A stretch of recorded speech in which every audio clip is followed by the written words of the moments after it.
Would you agree with the statement that current Wahhabi form of Islam is actually alien to the artistic and tolerant Islam that was practiced in the first 2 centuries of Islam? Oh, not just the first 2 centuries, but for a long time after that. Yes, I would agree with you entirely about what I can only describe as the pernicious role of Wahhabism. Let's understand what this is about. Wahhabism was an extremist fringe group which first appeared in the 18th century in a region called Najd, which is in the remote northeastern part of Arabia. What does the name mean, Wahhabism? Oh, it's named after its founder, Ibn Abdul Wahhab. It's a personal name. The doctrine of Ibn Abdul Wahhab was that Islam is being corrupted and it must be cleansed and purified and returned to its early authentic form. In its origins, Wahhabism was not directed against non-Muslims who were far away and irrelevant, but against fellow Muslims who were seen as backsliders, as corrupting the true faith.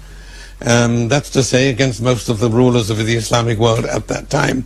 And this was and remained the main thrust of Wahhabi teaching, that the essential jihad is the jihad at home. Jihad is waged lawfully against unbelievers and against apostates. That's to say, against those who were and pretend to be Muslims but are really renegades.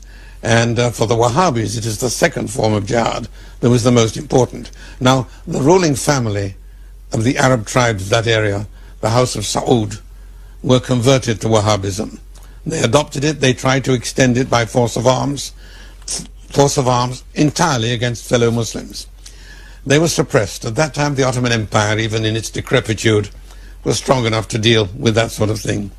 They came back in the 20th century, and there they were vastly more successful. They succeeded in not only establishing themselves firmly in northern Arabia, they succeeded in conquering by force of arms the Hijaz, where the 2 holy cities of Mecca and Medina are situated. This gave them the House of Saud, and therefore the Wahhabis, whose doctrine the House of Saud upheld, gave them enormous prestige, the prestige of the custodianship of the holy places, enormous influence through control of the pilgrimage, which takes place every year and brings millions of Muslims from all over the Muslim world to Arabia.